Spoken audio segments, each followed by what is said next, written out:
I'm your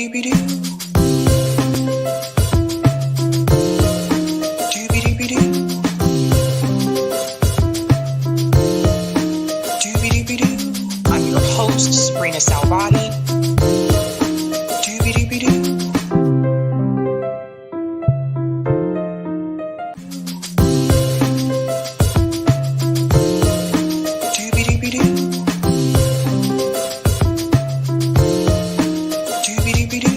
I'm your host, sabrinasalvati.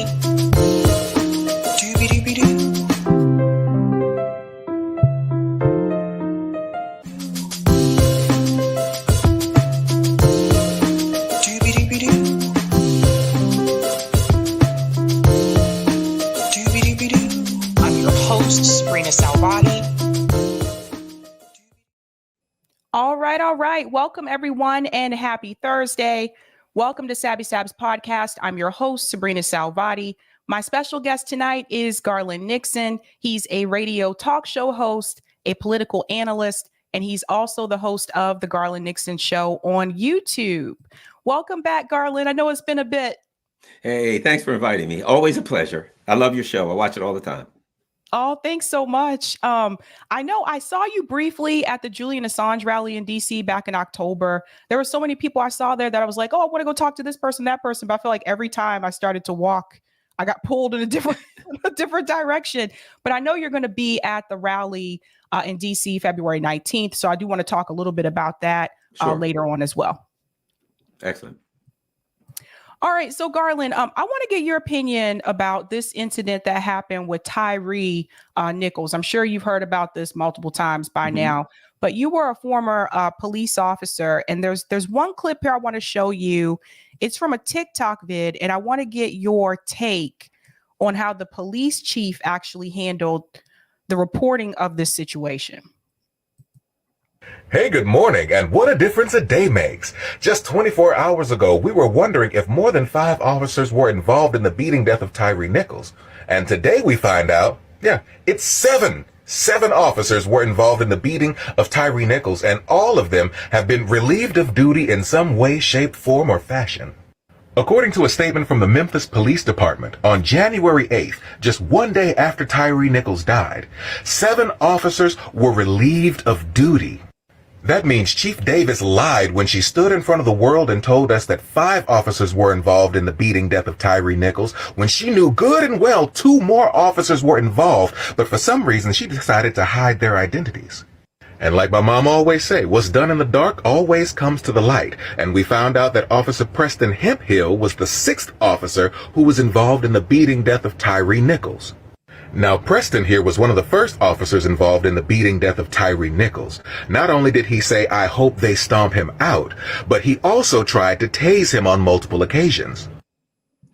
Okay, Garland, that piece right there about Chief Davis not being honest about the number of police officers that were involved in this incident, and also for some reason, one of these officers was not mentioned. His face was not in the media. I want to get your take on that. I know you were a former police officer. How do you feel about the way that this was handled? A couple of things. Well, and keep in mind, I was a police official. I was very high ranking. And there were times when, say, the police chief and the deputy chief may be out of state at a conference or something, where I would literally run the department. You know, I would literally be the highest ranking person. So had something that happened at that time, I would have been the responsible authority in this instance, in this type of instance. Okay, a couple of things. You know, just from a perspective of my experience, we don't know that the police chief lied. Keep in mind something. You're the police chief. So underneath is the deputy chief. Underneath is the who's in charge of this place, and then investigations and support services. So how many levels there were down between the police chief and the actual people who were looking into it, we don't know. So we don't know how much information the police chief actually had. Yes, you know, I know people are going to make the assumption. The assumption is the police chief knew everything, therefore she had to be hiding something. Having been in that position before, I can tell you it is likely that there were bits and pieces of information coming to the police chief. I'm not saying this to protect her. I'm not saying anything. It is what it is. But I'm just saying my experience is it is possible that the police chief had information and hid it. It is just as possible, from my experience, I'd say maybe even likely, that the police chief was getting this amount of information and that amount of information. You don't know that there weren't people that were like intentionally, look, we're going to tell her 5. Right now, let's go with 5. Okay, we're telling her 5. And she went out and said 5. And then to tape, and they're like, okay, chief, we've looked at the tape and we got 2 more people we're going to charge, and investigations and looking into it. And we got 2 more people. You know what I mean? So to make the assumption that the police chief acted, maliciously and hid information, it's possibly true. My experiences says I can't guarantee you how much information she had to share. I mean, that's just the truth to the fact of the matter. Yeah, that's interesting. Why do you think the other police officer, the white police officer, why do you think his face and his name is not being splattered all over mainstream media like the other officers? Because he almost kind of went under the radar for a while. Well, that's different. There's 2 issues here. So there's the issue of what happened inside of the police department, and then there is the reaction of the mainstream media, which now we're talking about the issues of the cultural issues in the United States of, the black person gets their name flashed all over the news, and the white guy maybe not, maybe not so much, So I think the issue of the media, which I'm also in the media, it has been my experience that, here's what I think. There is a certain amount of protectionism in America, right? There's a certain amount of white America wants to do everything they can to try to tamp down the idea that racism still exists. And I think it's reflexive. Is it malicious? Is it, okay, there's a picture of a white guy, we got to hide that? Or is it reflexively, man, we don't want white people to look bad. So if there's, some way that we can kind of frame this a little bit, and that doesn't mean that people are thinking about doing that. That is reflexive action in white America, kind of like, well, if there's still a lot of racism in America, or if these things are racism, by kind of proxy, it makes me as a white person look bad. So I kind of reflexively try to tamp that down as much as possible. And those things are not necessarily conscious, but they're in the DNA of America. What do you think do you think this is going to be the wake up call for people? Like, there's other things that are being alleged as well. I don't have evidence on it, but it's also being alleged that Tyre dated one of the police officers, like ex-girlfriend or something like that. Still haven't seen proof of that. Do you feel that this attack was personal? Watching the video, it's just the way they went after him, saying, get on the ground, when he was already on the ground. And they were tasing him when he was on the ground, which I didn't understand that either. And then so I believe the reason why he got up to run away is because he was being tased and he was already on the ground. And then to follow him and then to beat him up. Do you feel like this was personal? No, I don't feel like it was personal. I think it's a mistake to think it's personal, because to argue that it's personal takes away from the reality that it ain't got to be personal for a black person to get beat up. I remember when I was a cadet one time, and I was in this area in Baltimore. It was called the Block, and the Block was where all the strip joints were. And what would happen is, I'll tell this story. What would happen is, like, young people, I was maybe 19 or 20. We'd go to the area where the bars were and hang out and drink, and, whatever, you're 19 or 20, you're trying to meet the girls, that kind of stuff that you do when you're 19 or 20, and the area where all the bars are. After the bars closed down at 2, we would go there because they had some places to eat, and you'd stand in there and you'd drink some, you couldn't get alcohol anymore. You'd get something to eat, and you look out the window, and it was the Block. It was the strip joint area. So there was all kind of craziness going outside. So you'd watch that and, did you see that? Or whatever. Okay. And one day I'm out there, and I saw a fight. I saw 2 policemen wrestling with a guy, and he was really big, and he beat them both up pretty easily. The police department, Central District in Baltimore, was a block away. I saw a sea of police officers come out and mercilessly beat, I saw this with my own eyes, mercilessly beat every person on the street that they saw for any reason. Now, the perpetrator was gone.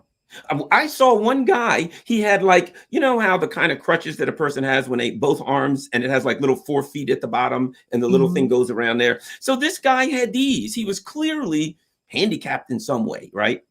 He's struggling along to go between two cars. The cops grab him, threw him on a car, beat him mercilessly with a stick, dragged him away. Anybody they saw, it was like a feeding frenzy. So here's my point. That wasn't personal. If you look at the video, you'd say, oh my God, they must have hated this guy. They beat everybody they saw. My point being, you're mistaken if you think that it has to be something personal for the cops to beat somebody mercilessly.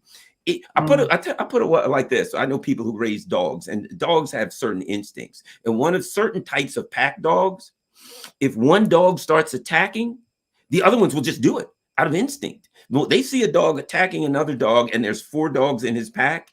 The other 3 will instinctively, they don't even have to know what's going on. They will instinctively attack whatever the target the other one is. I kind of think it's like that. I think it's like a pack of dogs. Once one cop starts beating someone, the other cops are like, oh, okay, hey, it's time to beat somebody. This guy's doing it. Let's all join in. That's what I think it is. So I don't think it's personal. You're mistaken if you think it's got to be about somebody's girlfriend. Sorry. No, they will beat an innocent person just because they're like a pack of dogs. Yeah, because for me, I was like, JB and I were talking about this earlier, and I was like, all this over a woman? There's other females. It doesn't need to be this way. Like, it was a bit ridiculous to me. Do you think that anything is going to change, like in policing? I know we've seen these videos multiple times. I get tired of playing these videos, to be honest with you. But do you think this one could be the tipping point to get some type of real police reform? No. I think that maybe some peak Congress members will put on a kente cloth and kneel or something like that. We'll get their thoughts and prayers for the family. But no, it's not going to. No, not in a. I've seen this too many times. How many times do we have to ask this question? Well, George Floyd, is this going to be the one? No, This ain't going to be the one. There ain't one that's going to happen because of the way because of the way the discussion is posed, right? The system has even brainwashed Black people into looking at it wrong. Here's what I mean.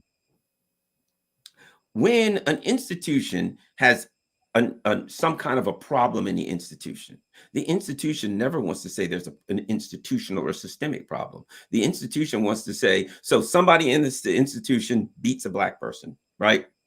Is there an institutional problem? Nope. That was an individual officer who made a bad decision, or he was a bad apple. The bad apple. He was a bad cop. It's silly. It's like a Marvel mystery, like a Marvel movie. You've got the evil villain and the good guys, and we can divide cops into evil villains and good guys. But that would imply that if you get rid of the individual evil villains, that you'll only have good guys left. But wait a minute. 20 years ago, we had evil villains and good guys. They've all retired. We still have the same dynamic. What that means is it ain't bad cops and good cops. It ain't bad apples. It isn't individual cops making a bad decision. It is a systemic problem. It is the culture of racism in America expressing itself through law enforcement. If I may take a moment to give you another story, something that I saw. To really make it clear. Okay, I was a young man, doing what young men do. I made enough money. I decided to buy me a shiny Beamer, and it was a pretty one, right? I got my Beamer. Man, it's shining. I go up to the local convenience store, and I had a phone installed, because that's what you did back then. That was cool to have a phone installed. And they screwed something up with the phone. The car, it stopped running. Well, for starters, I go into the 7-Eleven that I go in every day in my patrol car in law enforcement. I talk to the guy in there. He's laughing. I said, what are you laughing at? He says, well, there was just a bunch of white people in there. This guy was a Muslim, and he said it just like this. There's a bunch of white people in there. I said, yeah. And they looked at you pull up in that BMW, and they said, yeah, I know how he got that money. He's a drug dealer. And he said, no, he's not. He's a cop. I know him. He comes in every day. And they all just kind of got quiet and left. Here's my point. They weren't police officers, were they? They were just everyday Americans. So if any of them decided, I think I will join the police force. When they saw a young black man in a shiny BMW, you got to pull him over because he's probably a drug dealer. In other words, the mentality that every young black man in a shiny BMW is a drug dealer is not alone in law enforcement. It is part of how all these white people that saw Garland Nixon, and maybe even some of the black folks that saw Garland Nixon pull up in front of a convenience store in a BMW, a bunch of people looked out and said, there's a drug dealer. Now, the difference is a cop pulls up and says, there's a drug dealer. They say, I got to pull him over. And Garland Nixon ends up shot or beaten mercilessly because the police officer has the authority and ability to do things that these other people can't do. But he doesn't see me any differently. So that's why my point is, this is an expression of American culture that everybody out there says, there's a young black man in a new BMW and it's shiny, and he's got on I had a Raiders hat, black hat that said Los Angeles Raiders. How about that? Drug dealer, no matter who it was. But because it was a police officer, the end ends up differently. So we have to understand that this is an expression of American culture coming out in law enforcement because they have the authority to do things that other people can't. That means also that because that's the government, it is the responsibility of the government to recognize that problem and mitigate that problem. But we have to communicate to them that it's not an individual bad officer or a bad apple, because they'll be happy to say, yes, that's what it was. We'll just fire. We'll do whatever to this guy. And then the problem solved. We got the bad apple out of the basket. And then, of course, we deal with the same thing over and over. And we're asking ourselves next week, is this going to be the one? Yep. Yep. No, I totally hear you. So you've been killing it lately, like on your show. I know you've talked a lot about Russia and Ukraine. You've also had to deal with issues of censorship. So I want to ask you about censorship first. I know it was a while back you were censored on Twitter, but then you came back. And then also it seems like Facebook tried to censor you too. Facebook's weird. Like I don't stream, like when I stream, I don't stream to Facebook because it just never works out well for me. In the past, I noticed that. But you also got censored on Facebook. But one of the things you pointed out in your video was that there was another account that shared the same information that you shared. It was like an Amazon link to a book or something like that. But that wasn't censored. So when it comes to censorship, do you think they go after particular accounts or they go after certain subjects per se? Both. One thing we saw, the Twitter files were very revealing, because I think one of the things that we learned from the Twitter files was that the FBI was meeting with various social media outlets. So anything that we learned about the Twitter files, we know what's going on with Facebook. We also know that Facebook has been working with the Atlantic Council, NATO's and Lockheed Martin and Northrop Grumman and all of that. Their think tank.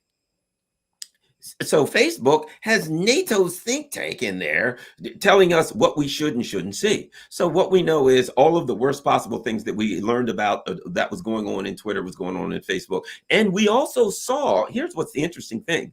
People want to always say the algorithm got me. But what we saw in the Twitter files were there were instances where there were accounts that didn't have that many people. And someone in power would see it and go, oh my God, did you see what they tweeted? We've got to stop them. And they got like 20 followers. Well, if they're going to go after people that have 20 followers, a person like me who's on various outlets all over the country, they're going to go after me. So basically, I'll make it quick. What happened was Zelensky was on Man of the Year, Time Magazine Man of the Year. And I looked and somebody had that up there and saying, this is terrible, and something about Nazis in Ukraine, stuff like that. So someone up there had put a link to 1938 Hitler Time Magazine Man of the Year. Yep. I went up and found that link and I put the link in. Seconds after I put the link in, I put the link up, it popped up. Oh, you have violated our whatever, and you can't stream for 89 days.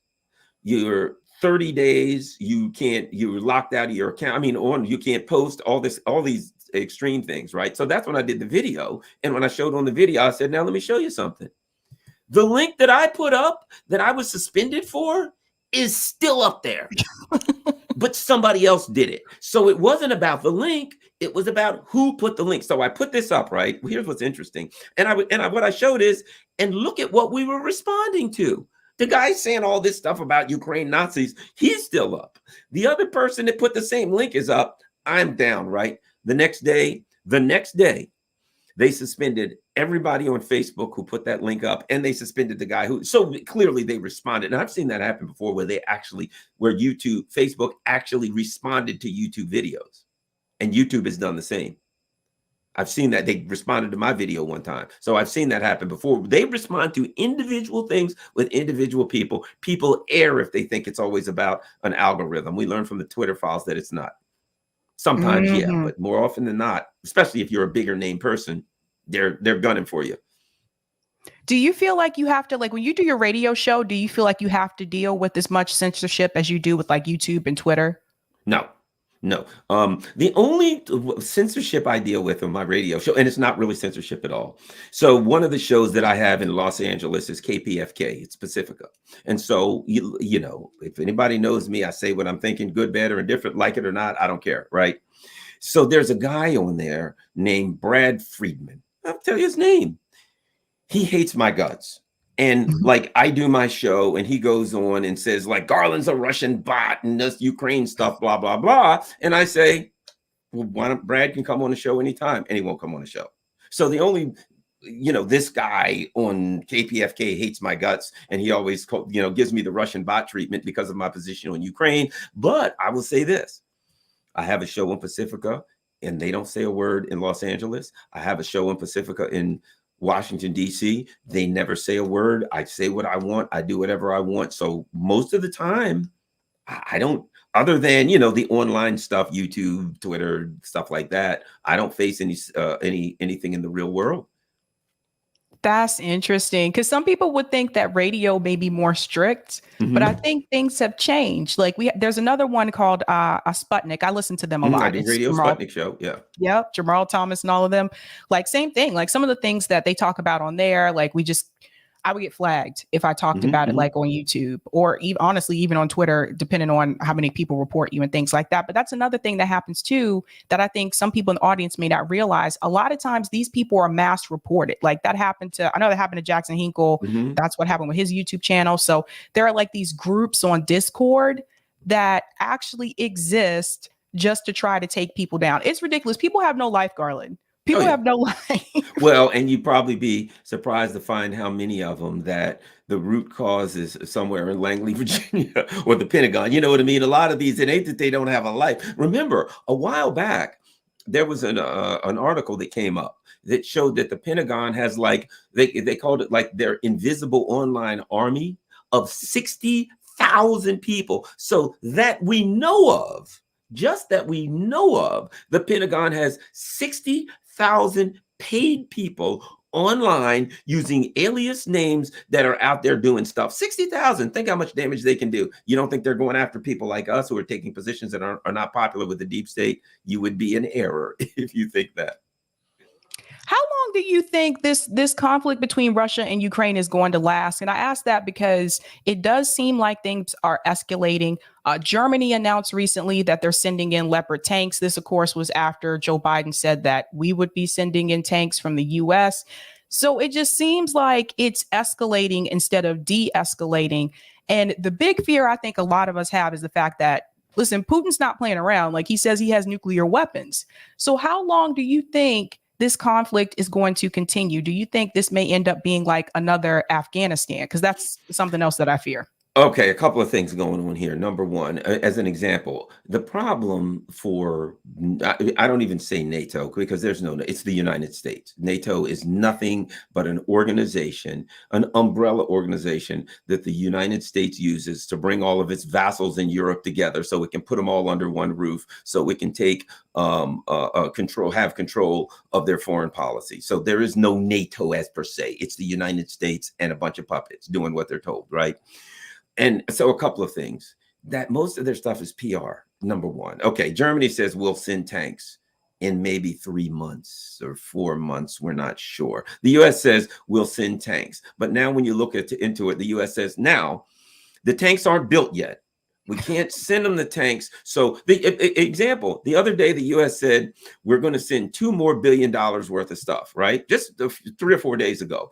And when you read into the article of it, $1.7 billion is to order stuff from the defense contractors to be built at a later time, understanding that there are other countries who have orders ahead of that.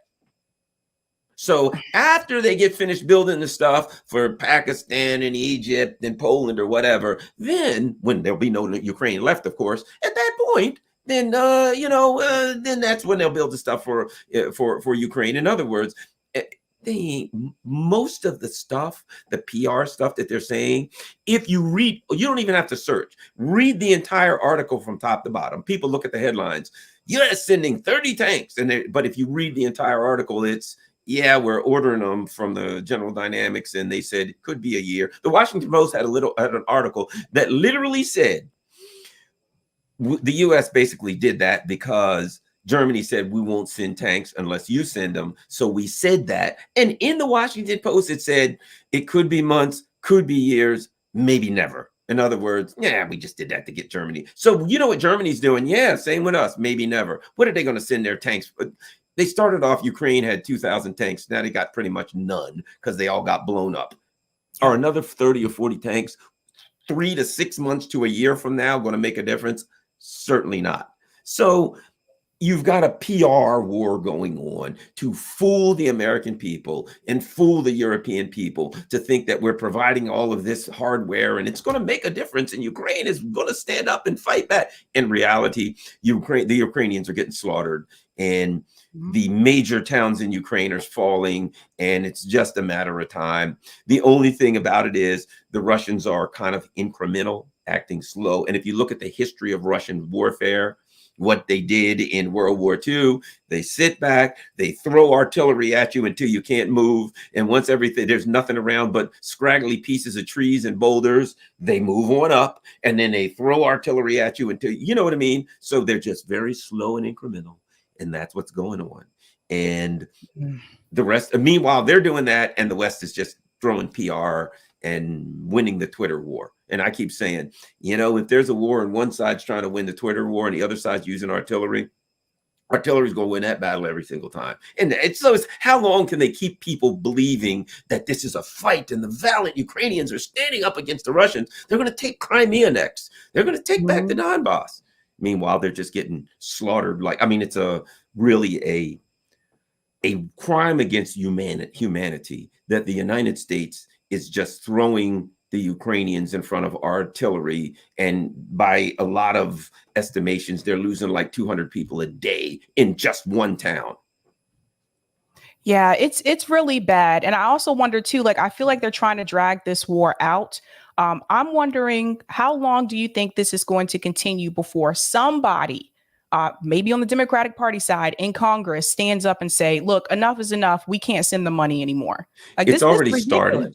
It's already started because there was a couple of articles that I was reviewing. There was an article in Politico. So what we see is the Rand Corporation, which is funded by the Pentagon, wrote an article recently that said it's not good for the U.S. if this war goes on. So now we've got some neocons starting to say, maybe this thing should end by summer. Here's the problem. Now, let me say this. Meanwhile, what did the Russians say? You read the TASS and you read the various Russian, we're told don't read RT or TASS or any of the things the Russians write. And I'm like, why wouldn't you read that? Because you want to know what they're thinking, right? Here's what they said. Sergei Lavrov, the foreign minister, said within the last couple of days. They're talking about time. We have an objective. It has nothing to do with time. We will complete our objective. If it's done in a day, it's done in a day. If it takes 1,000 years, it takes 1,000 years. I'm adding that for effect. But you get my point. Their position is we have something we are going to do. Our objectives are clear, and we are not putting a timestamp on it. That's for you guys to do. So the Russians aren't worried about how long it takes. They have an objective. That's what they're. Think about this. They've been in Syria since 2014. Mm-hmm. You know what I mean? How long? I mean, you look at some of the various, what was it, Georgia, 8, 9 years. I mean, For them, the Russians, I would argue, are slow to go to war. But when they go to war, they ain't in no rush. So if it takes a year, if it takes 5 years, Russia don't care. They have decided what they're going to do. They have changed their industry. They now have their industrial military capacity working 7 days a week, 24 hours a day. They're building shells, they're building tanks, they're building everything. They have moved their economy to a semi-war footing so that if they need to continue this for the next 10 years, they have adjusted their economy. They have adjusted their industrial output so they can do it. They are prepared for however long they need to do it. We ain't, because we're running out of stuff to give Ukraine now. And our people are starting to say, perhaps we should start looking at a way out. And the Russians are like, that's up to you, because we're going to finish this thing one way or the other. If you come to us and say you want a deal, we'll listen. But we don't have to have a deal because we have an objective and we're moving towards it. That's what the Russians are saying. Interesting. One thing I want to mention as well, you made a video, and I thought this was really good because people need to see how the money is being spent or where the money could go. Oh, sorry, Eric. I think I clicked on the wrong thing. I'm trying to go back to the other tab screen. Yeah, thanks so much. You made this video. I think Eric's going to pull it up for me. It's the Twitter one. I saw it on Twitter. There we go. You made this video. We were talking about like the billions of dollars that has gone to Ukraine. And there was something that you mentioned here. And I think more people need to see this because this is just the reality of what we are facing here in the United States. So I just want to play this clip because I thought this was really spot on. This is the U.S. empire. Look at that. Shanty towns. People live in these things. They find pieces of cardboard. Look at that, an old boat. Look at the streets. This is the U.S. empire. This is the country. And this is the United States. These people live in this right now. Look at this.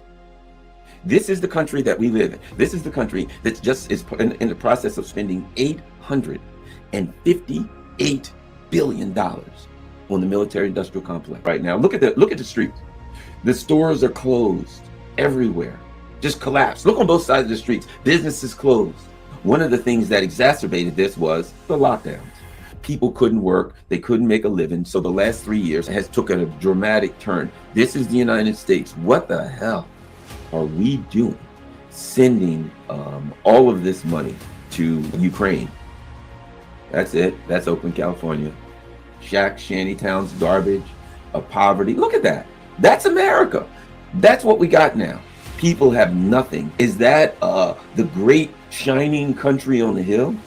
Old RVs that they built in there. People are living. Cars. People have cars. People drive that over there because they have jobs, but they don't have a house. Look at this place. This is the United States. This is what we're looking at now. I think you've seen enough. You looked at those pictures. Is that a country that is going to collapse?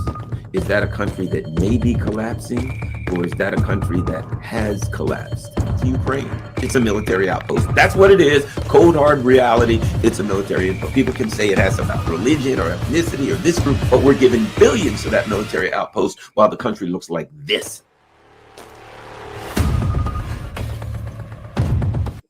That's the important piece. And we'll talk about Rage Against the War Machine in just a second. But that's the important piece I think a lot of people need to really see is that the homelessness issue in this country, I've watched this increase year after year after year. Everybody has tent cities now, Garland. This used to be like a San Francisco thing, an LA thing, but they're in Austin, Texas now, which is one of the more cheaper places to live. They're in Dallas, Texas. They're in Raleigh, North Carolina. My dad was telling me there's more homeless people in Columbia, South Carolina now. We have them here in Boston. Like, how long does this continue before the bubble really bursts? Because I feel like we're at that point where people are reaching their breaking point. Inflation is really high. But it's not just us. I talk to people in the UK. They're telling me their inflation is like 10.4%. This is ridiculous. So what do you think it's going to take for the American people to get thousands of people out in the streets the way that France has been doing recently to push back against this predatory system in this country? I wish I had the answer to that, because one of the things that you saw that video, right? And this is what America looks like now. I mean, just shantytowns, a third world country. And meanwhile, if you look on TV, there are a bunch of Congress members, and what are they saying? We have to push back against the Republicans because we lost our committee seats. Yeah. And I'm like, your committee seats? People can't afford to eat. They're living in shanty towns. And these people are so detached from the electorate. AOC, not just the ones that are supposed, I'm there for the people. I'm a democratic socialist. And then there's Adam Schiff. Well, I expect him. He's a warmongering neocon. But all of them, they're living in this little bubble where the biggest problem they have as they drive around in their Teslas and they have unlimited money coming in for $20,000 an hour speeches and things like that. Their biggest problem is they lost their committee seat. Well, you know what? If you're sitting on a committee and that's the results, that you're losing a committee, and those people, if there's a heavy rain, the top falls in on their house and they all get wet because they're living on cardboard. And so the reality, here's what I'm getting at. The people, the ruling elite in this country, are completely detached and decoupled from the constituency, from the voters. And in England right now, millions of people in the street. The fact of the matter is this: the people in charge don't really care. You know what I mean? They're like, yeah, the people are in the street. Oh man, we better go get some tea. And what do you want to do after that? I said, we hang out and have a drink and dance or something, right? They don't care. So, I think the collapse continues. I think unless people are willing to do something different, voting, as long as people are just like every 4 years, the two parties can scare them of each other. Oh my God, we got to do something. The Republicans are going to get us. Oh no, we got to do something. The Democrats, the woke people, are going to do something. And as long as they're able to scare us out of our wits using some cultural issue, we ain't going to do nothing. Every 4 years, we're going to vote for the same schmucks, and we're going to keep getting there. They're going to whine about losing their committee seats, and then they're going to send $120 billion to their donors, and we're going to get nothing. So the collapse is in the process. And if they don't care now, ain't nothing going to wake them up. The question is not what is going to happen to wake up the ruling elite class. They're already awake. The question is, are we going to do something differently than what we're doing now as an electorate, other than just fight amongst each other and blame each other for our woes? Very well said. Very well said. Well, some people are trying to find a way to fight back, and you're one of them. There is a rally that is going to be happening in DC. Now, this is February 19th, Rage Against the War Machine.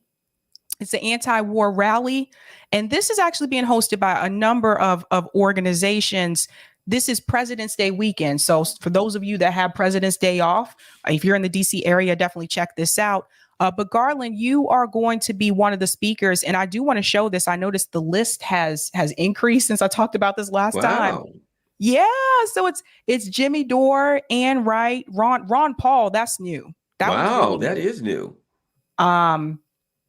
He's going down here. Scott Horton. Dennis Kucinich. I used to see him at Fox all the time. I used to be at Fox News. I used to see him all the time there. Wow. Had lunch with him and his wife one time on Capitol Hill. This is so different. Okay, so Andrew Napolitano. Oh, Chris Hedges. Now.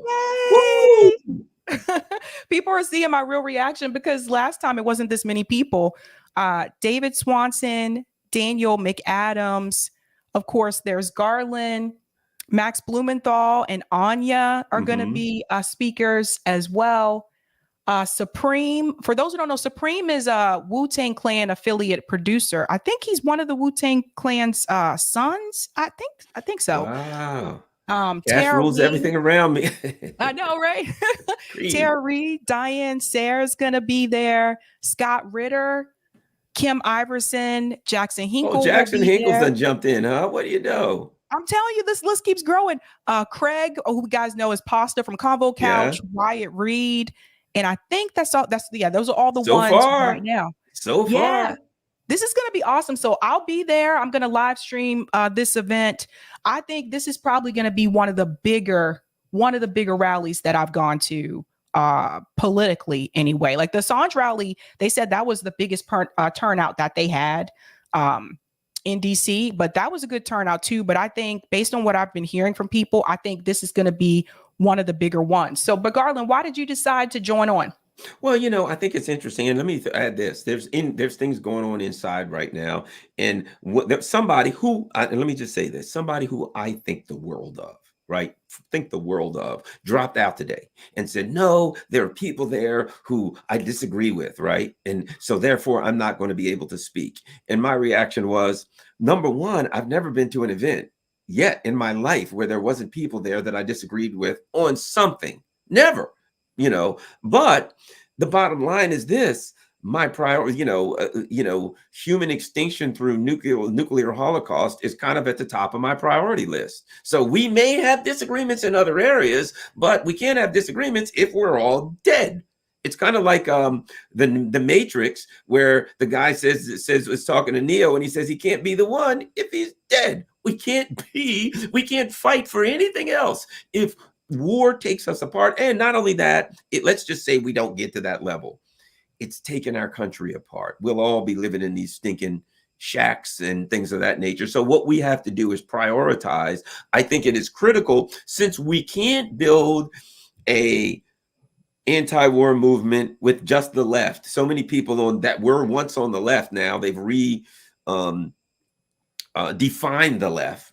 So many people that once were supposedly on the left are now, they're diehard Democrats and warmongers cheering for war. We got to find out, any port in a storm, as they say in the maritime world. We got to find anybody we can. We got to build an anti-war coalition with people who prioritize pushing back against this warmongering machine that we find ourselves in. And if we have some disagreements, understand this: you and I guarantee you have disagreements. We could search around and find some things that we totally disagree with. That's fine. We're human beings. I will think of something, and 6 months later, I'll look back and say, man, I sure was wrong on that one. So I think it's good, and I think it's powerful to start to bring people together based on a set of priorities. Also, I think people should look at the demands. The demands are awesome. Go to that, because one of the demands is free Julian Assange. That's right in there. People recognizing the importance of the First Amendment and the media. So the demands are very important. I mean, if you look over to those demands, they are fantastic.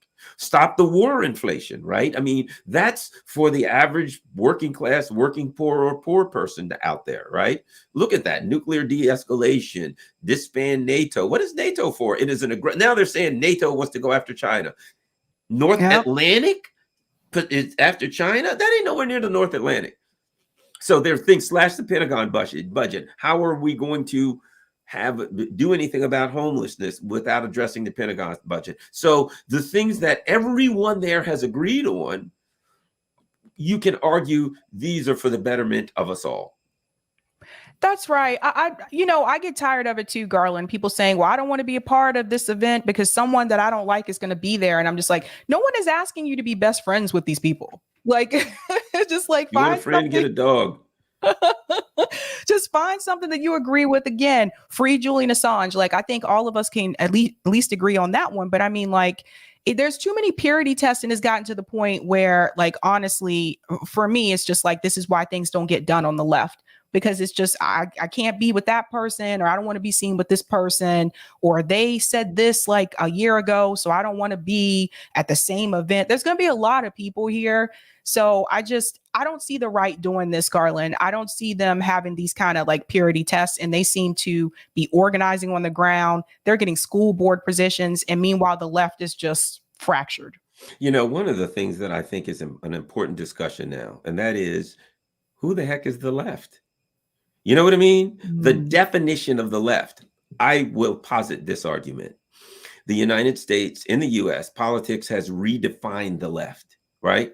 traditionally, what was the left? It was in the French Parliament. It was a literal physical metaphor. If you sat on the left side in the French Parliament, the people who literally sat on the left side of the room were the people who were opposed to the monarchy, were opposed to the status quo, wanted change, wanted to look out for the little guy. The people who literally sat on the right side, right, were the people who were for the monarchy, the nobility, the class system, the status quo. That was left and right.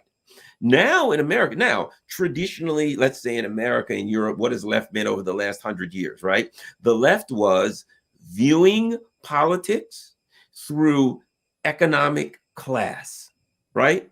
We got to look at it through my politics or whatnot. Am I black or white, green, gray, or grizzly? It's am I working class, working poor, and poor? We have to the left. We got to look out for the working class, the working poor, and poor. It has been redefined now. You'll hear people say, yeah, the left with all the woke or trans or whatever. Well, that ain't traditional left. Traditional left is, I'm not saying it's for or against it. I'm simply saying that I'm for or against it. Yeah, how can you be for or against it? It is what it is. I'm saying to use cultural issues to define politics as left or right, as opposed to economic class, redefines it. So now you got Joe Biden, who is opposed to labor unions, that's traditional left, is in favor of concentrated corporate power, that's the opposite. Traditional left opposes and is very apprehensive about, right, is pro-war. I mean, all of the things that are traditional left, Joe Biden is in absolute opposition to him. He is for the status quo and the new nobility. He would be sitting on the right side of the room. But now people say he's the left. Why? Because of cultural issues. So now in America, when we say left, we mean cultural issues. We don't no longer mean economic class. We have to get that definition out and say, what the hell are you doing calling Joe Biden the left? And when you say that, people are like, oh, no, he's the left because whatever. And then you have some idiot saying things like, yeah, Joe Biden's a communist and China helped him. Venezuela helped him. He's trying to overthrow the governments of China and Venezuela. Really? They helped him? But it is they've bastardized people's understanding of ideology and politics to a point where it has become farcical. And now Joe Biden's a socialist. Can I add something else to it that I think is important? This is critical. Go to South America, which I have, travel around it. That's the left. Those people are socialists, Marxists, Leninists. We're socialists. No bones about that, right? Okay. But they're very economically, socially, and many times conservative. A lot of South American countries are very Catholic, not much on abortion. The LGBTQ issue ain't all that hot. See what I mean? So they are, you're going to tell me a socialist ain't the left, but they are culturally a lot of diehard Catholics, and they are culturally conservative. So they are the left, which goes to show the definition of the left is not about cultural issues, because all of a sudden you'd say, well, all of these socialists in Venezuela and Nicaragua and Cuba, all of these socialists, well, they're conservatives on the right. They're all Trump supporters here because of cultural issues. That just goes to show they are traditional left, and they define their socialism. They define their leftiness based on the fact that they view the world through economic class. Well said, Garland. Garland, I have one more question for you. And this is a question I've been asking everyone that comes on lately that does a podcast or a radio show or does like independent or investigative journalism. What advice would you give to someone who is thinking about doing what you do, who is thinking about having like their own radio show or having their own YouTube show in left independent media? A couple of things. Talk about, number one, read a lot. Read various sources. Read all the sources they tell you not to read. Find a lot of alternative media. Find media all over the world to read, right? Yeah, look at the Washington Post or Politico and stuff like that. Look at RT. Look at Press TV. Go to antiwar.com. Go to, find these various places that you can read that are alternative stuff that they tell you not to read. Read all of that so that you could get a very good view of, a broad view of things. Also, focus on issues that you enjoy. that you like, that you find interesting, because then it's not work. If it's work, you're not going to do it for so long. So focus on the things that you're interested in. Read a lot about the things that you're interested in, and also things that you're interested in. Focus on the history. Find out, how did we get here? How did this happen? What are the history of these people? When you're looking at particular countries, look at their culture and their history. Their politics are a result of history and culture. You can understand, if you don't need to know. For instance, I've studied Russia for years. I found it interesting. My mentor for years was, I've told many people, Paul Robeson Jr. He went to school in Russia. He knows the Soviet Union. So I found Russia interesting for years. So I studied it. I studied the history. I studied the culture, and I understand how they think. Take things into account, not just the political things. One of the things that I talk about when I talk about where Vladimir Putin views the world and the actions he's going to take is this: he's a black belt. If you understand how martial artists think when it comes to conflict, you will understand how he views this conflict, because martial artists and people who have taken self-defense have a particular view on self-defense and on conflict and how you approach conflict. And you can understand that, and you won't listen to all of this crap about, oh, Putin's just a crazy man, he's going to do this. You'll say, how do martial artists view a conflict? And then you look at what's going on in Ukraine and you're like, interesting, it aligns with that. So don't just look at the factors that everyone else is looking at. Try to find some other angles, through some other context through which to view the things that you are looking at, and you'll get some original viewpoints. People want original viewpoints. They don't want everybody on every show saying the same thing. Whatever you do, don't say what everybody else is saying. Don't avoid it. If it's true, it's true. But look for some unique angles. That's what people like, and that's what makes it fun. Well said. Well said. Garland, thank you so much for coming on. Thank you. Bye. I appreciate it. All righty. Thanks a lot. Bye. All right. All right, guys. Well said. A wealth of information there from Garland Nixon. Yeah, I'm starting to ask everybody that question, because what I'm going to do is I'm going to take those snippets and I'm going to make one big video of it. So you get advice from all these different people. So if you ever want to just hear, like, what did so-and-so say about advice for someone going into independent media or investigative journalism, you can just go back to that one video and you'll hear everyone's thoughts about that. So yeah, man. All right. Shout out to Juliet, says, appreciate you, Sabby. Thank you so much. Welcome, Juliet. And thank you so much for the super sticker. Shout out to Anon, says, Pentagon has troll city, Popo have cop city. That's a good way of putting it. Thank you for the super chat. Rob says, thanks for bringing Garland on. You are welcome. Betsy says, happy Thursday, Sabby and Sabby fam. The Woburn teachers are still on strike, 4 days and counting. I hope they stay strong despite the judges and mayor's threats. I do too. It's hard to stay on strike though when they start fining you, but I hope they have mutual aid set up for that. Thanks for the super chat. Clicked you twice. Chris says, hello, people. Honest question. Who is Sabby Sabs and how does she have such amazing guests and discussions? The algorithm worked on this one. I love this. Well, hello, Chris. I am Sabrina. I am the host of Sabby Sabs. Welcome. Sounds like you might be new. Shout out to YepX. Thanks for the super chat. Listen to a podcast discussing the fall of the Roman Empire, and the United States is following its footsteps verbatim. Hashtag capitalism kills. Well said, YepX. And thank you for the super chat, Dino. Thank you, Sabby, for having my favorite political analysis on, Mr. Garland Nixon. You're absolutely wonderful as well. Great to see your channel grow. Thank you so much. And I'll take that comment on Rockfin, Eric. And then we will dive into the other stories. Thank you so much for the tip on Rockfin, Eric Montauk. Thank you so much for that. Okay. What else are we going to discuss tonight? I'm going to go ahead and share that thumbnail. If you haven't had a chance to do so, go ahead and take that poll. It's linked in the live chat. It should be at the very top, should be pinned there.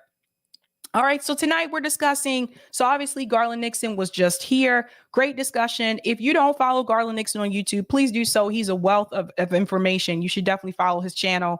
We're also going to talk about Jimmy Dore on policing. So that was a recent interview that Jimmy Dore had. There were some things said there that I think we really need to hear.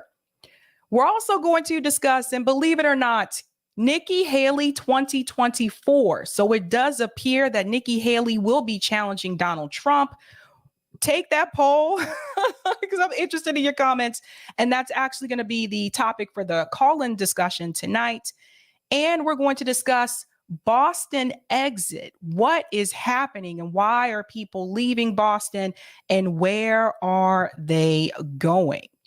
Quick shout out to everyone who is a Sabby patron. Thank you guys so much for your support. I really do appreciate your help here. If you're interested in being a Sabby patron, I have 5 categories: members, Sabbies, Sabsters, Sabinators, and of course, the ultimate. All of their names are listed here. You can also see their names scrolling across the bottom of the screen there on the ticker. And I want to give a special shout out to new Sabby patrons. Over here, we call them newbies. Let's give it up for Joyce Goose. I hope that's how I pronounce your last name, Joyce. And Talking Wombat. What an interesting name. Whoop, whoop. Let's go ahead and give it up for them. Okay. Let's go ahead and get into this story here about people leaving Boston. Now, you guys know I've talked about this on the show multiple times, and I've told you that the rent is too damn high. People just can't afford to live in Boston the way that they could before, but gentrification is also connected to this as well. But where are people going? People are going to Worcester. For those of you who are not from the area, it's spelled Worcester, but it's pronounced Worcester. Worcester is booming amid Boston's housing affordability crisis. Now its home prices are soaring too. See, this is what I was telling you guys before about people leave one city and they go to another one, and then that city starts to become expensive as well. So be on the lookout for this. Here we go. For decades, Worcester has craved new development. Now, thanks to Greater Boston's exorbitant housing prices, the city is seeing its first real building boom in recent history. But the growth hasn't come without pain. As new residents flow in, housing prices are shooting up. See what I was telling you? Pinching Worcester's large population of working class residents and prompting city officials to look for solutions. Right now, they're hoping a pair of proposed zoning ordinances will help alleviate some of the pressure. What is Worcester? I should explain it to you, to those of you who have not been here. In Massachusetts, you have Eastern Massachusetts, you have the middle of Massachusetts, and you have Western Mass. Boston's on the East Coast, the eastern part of Massachusetts. Worcester is smack dab in the middle of Massachusetts. And then you have Springfield, which is in Western Mass. That's kind of how it's set up here. Most people live in the Boston area, Eastern Mass.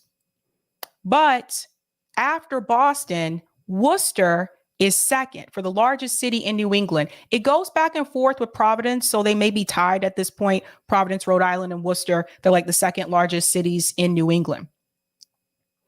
Most of the people that lived in Worcester tend to be working class. A lot of them have blue collar jobs, but that is now changing because there is an influx of people leaving Boston and moving to Worcester because the cost of living there is more affordable. Now it's still Massachusetts, so it's still expensive, but it's one of the cheapest cities that you can live in the state. That is changing though, because of the influx of Bostonians. The measures, one, would require developers to set aside units in new buildings at affordable rents. The other would legalize accessory dwelling units.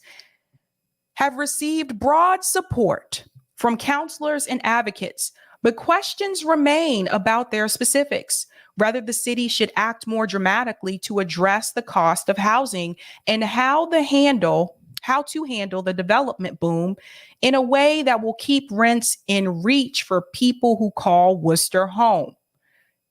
There is a need to provide some governance for the people who have lived in the city for a long time and who are now feeling the consequences of housing being seen as an attractive investment to make some money. That's coming from Steve Teasdale. He's the executive director of the Maine South Community Development Corporation. We have low-income tenants and elders being shipped out of apartments they've lived in for 20 years. That's the human consequence of a real estate boom like this. Worcester, the state's second largest city, has long been overshadowed by Boston and its closer neighbors. But as home prices in eastern Massachusetts have soared over the past decade, the city has become an increasingly popular destination for residents who want urban living at more affordable prices. Worcester has consistently ranked as one of the hottest moving destinations in the Northeast, and it was one of the fastest growing cities in Massachusetts during 2010. The city has added about 25,000 people over the past 10 years, according to the census data, pushing the population over 200,000. Over the same period, the city has built some 10,000 housing units, falling far short of demand and driving home prices higher. Let's talk about this for a second. You know, Garland Nixon mentioned, how did we get here? I want to show you how we got here. Because the problem is not just unique to Boston. It's a problem that's happening across the country, where you've had these underdeveloped areas, lower income areas, where professionals who have more money have decided to move into because the cost of living was lower. They're willing to pay more money for houses that, honestly, from what I've seen, aren't really worth the price. Some of these homes are falling apart and they're willing to pay more for it, right? They move into those neighborhoods. That actually causes people like some of the landlords to increase the price of rent. And so you'll have families that have been in those neighborhoods all their life. They are pushed out. That is gentrification. They change the culture of the neighborhood when they come in. Now, instead of having a mom and pop grocery store, now you have a Whole Foods. That's usually one of the first signs. A Whole Foods, a brewery, spin cycle gym, a juice bar. Those are the telltale businesses that'll let you know things are about to change. Just what I've seen from experience. But how did we get here? Let's look a little bit about gentrification. Gentrification explained, because this didn't start overnight. Followed. In more recent history, the foreclosure crisis also contributed to neighborhood-level vulnerability to gentrification. In low-income communities of color, disproportionate levels of subprime lending resulted in mass foreclosure, leaving those neighborhoods vulnerable to investors seeking to purchase and flip homes in bulk. And one of those investors was BlackRock. So during the 2008 housing crisis, there were companies like BlackRock that came in and bought up those houses, flipped them, and sold them for a higher price. Today, both people and capital are flooding back into these historically disinvested neighborhoods. One reason new people are moving into these neighborhoods is because of their relative affordability. In many U.S. cities, the rental market has gotten increasingly expensive, and even moderate income earners are on the hunt for lower housing costs. Look at some of these cities. Some of these cities used to be more affordable to live in. Charleston, South Carolina. So I went to college in Columbia, South Carolina. Charleston is no longer a cheap place to live. Dallas, Seattle's always been expensive. Denver too. Nashville, Tennessee. See, these are the things. Like, I have a friend that lived in Nashville. She had to move further outside of it because that's one of the fastest growing cities in the East. And the more people that move there, the more expensive Nashville has become. So it's not just the LAs and the New Yorks and the Bostons. This is starting to happen to other cities that were more affordable to live in. This means that in some places, they are looking in historically disinvested communities, often the same neighborhoods previous generations left behind during the days of white flight. These neighborhoods are often characterized by older historic housing stock that appeals to new residents and close proximity to city centers, where jobs, restaurants, and art spaces are increasingly locating. Cities are also investing in revitalizing some of these neighborhoods, for example, with improved transit access and infrastructure, in part to draw in newcomers. On the ground, gentrification may look like real estate speculation, with investors flipping properties for large profits, as well as high-end development, and landlords looking for higher-paying tenants. Increased investment in neighborhood amenities like transit and parks.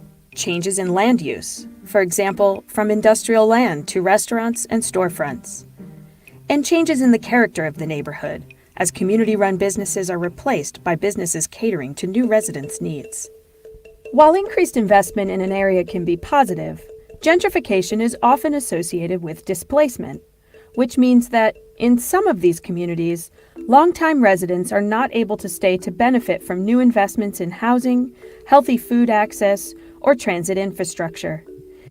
Healthy food access is key. There are a couple of towns here in Massachusetts that we call food deserts, which means that that town may not have a grocery store. So people end up buying food at places like Walgreens or Rite Aid or CVS, which obviously there's not many healthy options there. So they end up eating bad food. But people shouldn't just have access to healthy food only if they have money. But that's what's happening. This is a big problem. It's not just about being able to live in the neighborhood that now has the juice bar. It's about being able to afford to live in the neighborhood that you grew up in that now also has a Whole Foods, which has healthier food and healthier options that you can't afford to get. So they bring in all these different amenities to the neighborhood, but then the people who grew up there can't stay there to benefit from it.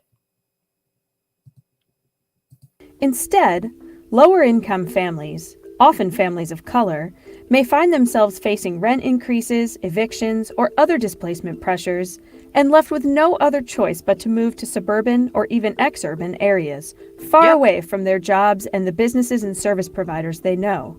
This can mean more time commuting, less time spent at home, and increased isolation, depression, and stress levels. Increased stress. Poverty is stressful. It is stressful being poor. So now you have a longer commute. You had to leave the home that you knew, the community that you knew. Very stressful experience. For children, displacement can disrupt educational pathways and generate negative health impacts. Even for longtime residents who are able to stay in newly gentrifying areas, changes in the makeup and character of a neighborhood can lead to a reduced sense of belonging or feeling out of place in one's own home. For example, unique cultural vibrancy can be lost as places of worship see their congregants displaced to faraway cities and towns. In addition, family-run businesses and nonprofit organizations may be forced out as their customer base disperses or as their commercial rents rise past what they can sustain, affecting the ability of those who stay to access the goods and services they need. There might also be changes in neighborhood norms and policing. For example, an increased police presence in order for new residents to feel safe. That's right. That's another big kicker there. That's another one. So now it's like the people who grew up in the neighborhood are now, they're suspicious by the cops. There was a show I watched that covered that too, where, oh, She's Gotta Have It. It's a show on Netflix. And it talks about one of the neighborhoods in Brooklyn that was slowly being gentrified at that point in time. I think it was Fort Greene neighborhood in Brooklyn that was slowly being gentrified. And the people who moved in started to complain about the people who were their next door neighbors that grew up in the neighborhood. They were calling the police on the people from the community. So when they moved into the community, they wanted the community to completely change, not thinking about the fact that they invaded their space. But this is what happens. Going to play a little bit more of this and we'll move on. On the whole, we cannot ignore that the adverse impacts of gentrification, ranging from individual health effects to the suburbanization of poverty, are only the most recent wave in a pattern of urban restructuring that has been imposed upon and negatively affected low-income and communities of color over generations. Public, private, and nonprofit sector leaders have the opportunity to implement strategies that give longtime residents a chance to benefit from increased investment in their communities and even be part of driving how some of the changes in their neighborhoods take place. In order to invest in communities without displacement, Policies, programs, and financing tools are needed to protect renters from formal and informal displacement pressures. You have to find a way, and by you, I mean the city, because I'm not going to play the whole part of this, but there is a piece that I really think is important to mention. These city leaders, they have to stop allowing these investors, these companies like BlackRock, Vanguard, from coming in and buying up properties in the neighborhood. As long as that continues, we're still going to have this problem with gentrification. So that's another reason why the rent goes up. Even if you don't have wealthy people moving to the neighborhood, as long as you have those investors buying up those properties, and sometimes they'll tell you that, oh yeah, they're going to bring in more affordable housing to the neighborhood. This is something we heard a lot in Boston, more affordable housing into the neighborhood. Then we turn around and it's another condo, another luxury condo. What happened to the affordable housing? And is the affordable housing actually really affordable? Because you have to meet a certain income bracket even to qualify. And that also includes the fact that some of these apartments that are affordable housing are like $4,000 a month. How is that affordable, especially for someone who is working class? But you know who allows these things to happen? The city, your mayor, your city councilors, the housing boards. This is why I continue to say this over and over again. It is really important that you know who your city councilors are. It's important that you know who your mayor is. Some people don't know. And I say this because I've heard this multiple times. You need to know who these people are. Like, it's very important for people to know. Because eventually what is going to happen is that all of these cities are just going to be a playground for people who are rich. And all the people who are working class, that own the mom and pop shops that you love to go to, that make those street tacos that you love to chomp on so much, those people are going to be pushed out, and they won't be able to afford to keep their mom and pop store or restaurant because the property rates go up as well on the business. So they have to pay more when it comes to property insurance. I've seen it happen. I've been here for a little over 11 years now in the Boston area. And I've watched one after one, mom and pop place close. Why did it close? We couldn't afford the rent on the property anymore. I don't want to walk down a block and just see a bunch of Whole Foods. I don't want to walk down a block and just see a bunch of Starbucks. We got plenty of those. When you start to take away the small businesses and you bring in the corporate businesses, the chains, it takes away from the character of the neighborhood, and you have now just become a gentrified community. Just something to think about. All right, Eric, I'll go ahead and take that comment on Rockfin, I believe.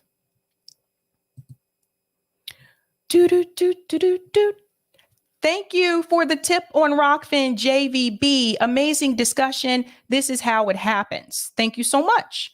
And thank you for the tip on Rockfin, Roger. Sabrina, about to get off to go on the Arizona Medicare for All Coalition Zoom. Be back after 10, but you're going to have to run a citizen ballot initiative amendment to outlaw private equity from owning housing to stop rent speculation, driving up rent and housing rates.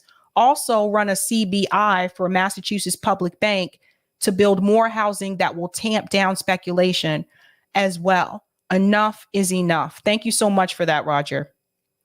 Going to go to some of the comments here. Sebastian said gentrification is cultural genocide and class warfare. 100%.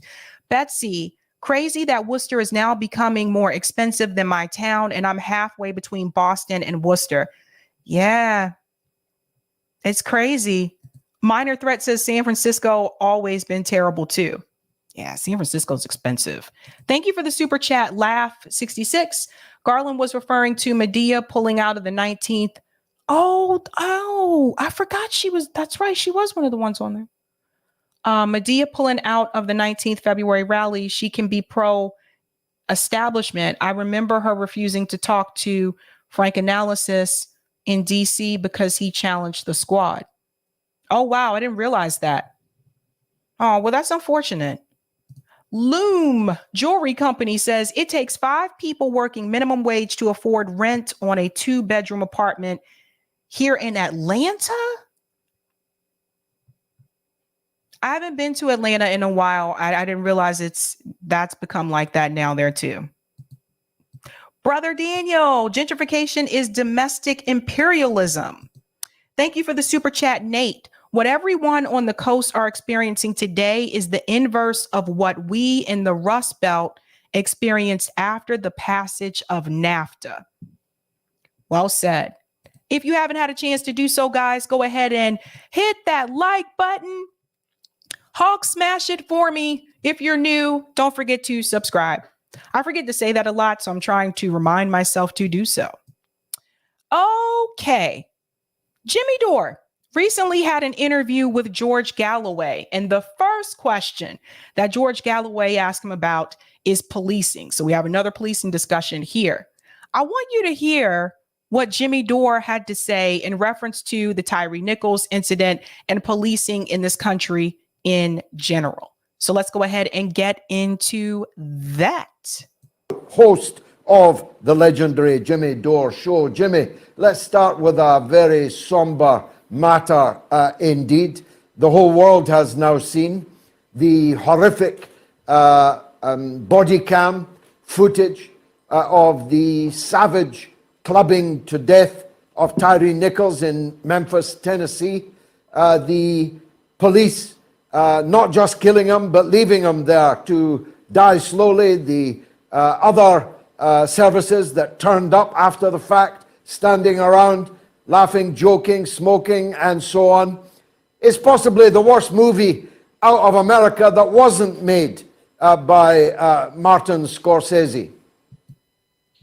Yeah, it's, policing, I don't know how it is in the rest of the world, but certainly in America, it's broken, and it's been broken for a long time. And they fill our policing with ex-military people too, which is another bad thing. And there's lots of ways to reform the police in the United States, but the oligarchy doesn't want it. So let's remember what the police are there. They're not really there to keep you safe. They're there to protect the property of the oligarchies. And I want to pause there because I just want to add this comment here. What do we say on here? How many times do we say police solve 2% of crimes? I actually think it's 0.02%. 2% of crimes. That's it. And we've seen this over and over again where the police have failed. If you want to look at a more recent example in reference to protecting a school of children, for example, Uvalde, Texas, where the police were there for an hour. They were too afraid to do their job. Too afraid to do their job.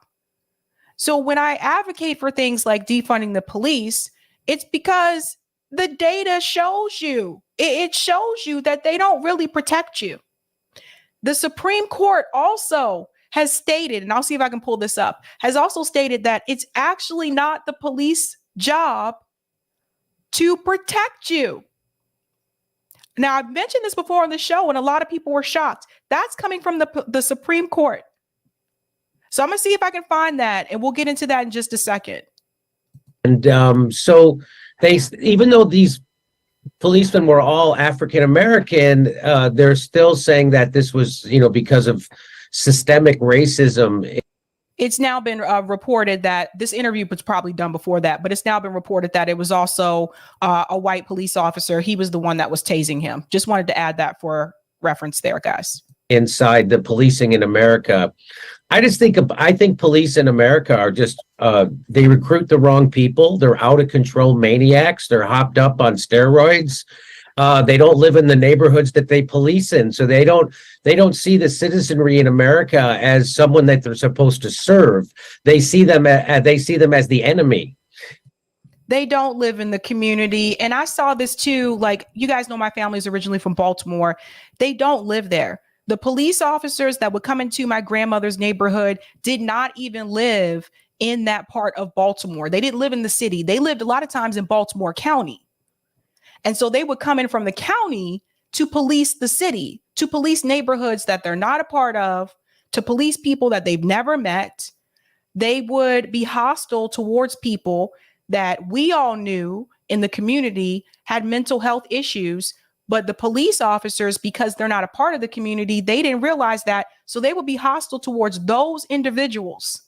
How do you expect that person to react if you're hostile towards them and they're dealing with mental health issues?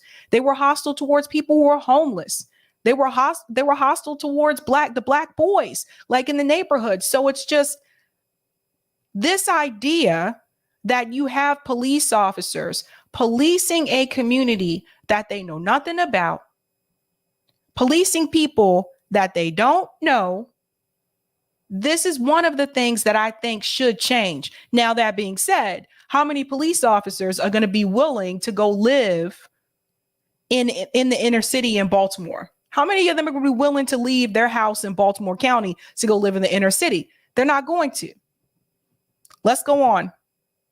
And so, like, for instance, in Los Angeles, all the cops live 30 miles outside of the city, and then they drive into the city to police us like they're animals. So that's what happens. And there's really so we did a whole year of protests in the United States. It was the biggest protest in the history of our country. And what the Democrats did after that year of protests was they invented another police department, and they funded it with $2 billion. And then they gave many more millions of dollars to the police. It was the exact opposite of what their voters wanted them to do. The demand from the George Floyd protest was to defund the police. So he's right. It was the exact opposite. The exact opposite. And both parties do it. The Democratic Party funds the police. They give them more money. The Republican Party gives the police more money. So when it comes to an issue like the police state, there really isn't that much of a difference when you talk about the two parties. They're both pro-police. Now, the Democratic Party may call for some type of police reform, but not enough that's actually going to change the system. Body cams really hasn't changed the system. It's just made it more easy for us to see these events happening in real time. So again, we live in an oligarchy. That's why there will be no police reform, because the police serve the oligarchs. It's the same problem with everything. It's why we don't have healthcare in America, the richest country in the world. It's why the richest country in the world, half of the people here are poor or low income. It's 80% of workers live paycheck to paycheck in the richest country in the world, because people don't realize that the United States, see, people in America think the United States is just regular corrupt. They don't understand that it's 100% corrupt, which is why we can send $100 billion to Nazis in Ukraine right in our faces, when we won't send $100 billion to the United States so that we can fix homelessness or give people health care or a living wage. And the people see that this is happening now, slowly starting to see whether they will get joined together and rise up. They need a leader to bring people together. And what's starting to happen in America is people on the left and the right are starting to see that they share a common interest. And that's what actually scares the oligarchy the most. And so if that happens, then maybe we can have some reform of the police. If that happens, maybe we can have healthcare in America. If that happens, maybe we can end these murderous wars for fossil fuels and hegemony, and maybe we can start investing in our own country. We don't have, we were supposed to get high-speed trains here during the first economic collapse in 2008. They were supposed to have high-speed trains all over America. They never built one. They still haven't even fixed the public transportation systems that we already have. We still have trains, at least here in Boston, we still have trains breaking down. We still have trains that are supposed to run in certain neighborhoods that don't run in those neighborhoods. The trains don't run 24 hours a day. And it's not just Boston. Like, there's public transit issues all across the country. But it's kind of like, it's really disappointing. Like, in 2023, we still don't have high-speed rail in this country. Europe has high-speed rail. Like, we're so far behind in reference to infrastructure. And this is something I think we really need to, that's right, Sebastian. Trains that catch fire. Yes, our trains catch on fire. It's crazy with people inside of them. But this is something I think we really need to push and drive home, is that the infrastructure here is so poor in this country. Even though Europe is older than the United States, they have high-speed rail. So what's the excuse for not having it here? We don't have anything in the United States that other countries have. We don't have health care. We don't have transportation. We don't have living wage. We have education system that bankrupts you. And it's because our country is completely 100% bought by corporations, right? So we're living in a fascist state. And the trick they play is the Democrats and the Democrat liberal corporate-owned media, they try to trick you into thinking one party is fascist and one party isn't. So it keeps you inside that system thinking someone's actually fighting for you. There is nobody fighting for you inside the government of the United States. And that's what just got revealed when the lefty squad completely rolled over and became war pigs. So if you're a lefty, you're supposed to at least be against war. They're the biggest war pigs in the world, and they'll never stand up against the establishment to stick up for the people who got them there. So I know that's a long answer, and I know it started with what's wrong with policing in America, but what's wrong with policing in America is a symptom of what's wrong with America, is that we live in a 100% completely corrupt country where the gears of the government only work if it's lubricated with corruption, which is why we can send $100 billion at the snap of a finger to the most corrupt country in Europe, while we won't send $100 billion to fix homelessness in America. That was a good way to put it. That the reason why we have the problems that we have with policing is because the same reason why we have all these other problems with these other policies, issues in this country, and that is corruption. Corruption. We don't have health care for everybody because the pharma companies are corrupt, and that's where all the money goes. And then the pharma companies, they donate to the politicians. So the politicians are not going to push for us to have some type of universal health care in this country. It's all corrupt, all of it. And so that's a big part of the problem. The police departments, again, they're corrupt. So it doesn't matter if you have one good police officer. Garland Nixon told you so himself earlier tonight. The entire system is corrupt. So if you don't change the system, it really doesn't make that much of a difference if you have a body cam. These systems need to be dismantled. You got to change the whole thing. The whole thing. Now, there is a way to do that. We'll see if we'll come back to Jimmy in just a minute. Well, let's go on for one more and then we'll bring it back. I want to show you something. Well, they do need a leader, and that leader needs to have a hat, Jimmy, but I'll not press you on that point this time at least. The characteristics of fascism are many, but of course, one of them is that you have a rubber stamp parliament with one party in it. And that was proved all over again this week, wasn't it? The Republicans had run on a ticket that criticized this huge largesse being given to the most corrupt country in Europe. But when push came to shove, they have now agreed to send the very same money. So we have absolute bipartisanship in stuffing the mouths of the oligarchs in Ukraine, as long as they kick enough of it back to the United States through the military-industrial complex and the politicians themselves. Am I right? Of course, you're 100% right. And that's why people hate me from both parties in America. I get a lot of vitriol, especially from the Democrats, because I keep pointing out that the Democrats aren't different than the Republicans, that on all the major issues, they serve the same people. Ralph Nader famously said the only difference between a Democrat and Republican is the speed at which their knee hits the ground when a donor walks in the room. And so the way we do politics in America is we only have two parties that are viable, and they're both bought and paid for by the same people. So it's just, I don't know if you ever heard of the Harlem Globetrotters, but they're a basketball team in the United States, and they play every game against the Washington Generals, and they always beat them. And it's because they're being paid by the same guy. It's a show. And that's what's happening in the United States. And when I tell people that the Democrats aren't a lesser or two evil, they say I'm enabling fascists. Joe Biden and the Democrats are bigger fascists than Trump ever even tried to be. Again, want to remind everybody that Joe Biden announced during the State of the Union address last year, he said, we're going to fund the police more. We're going to give them more money. How is this any different? How is it any different from what we had before?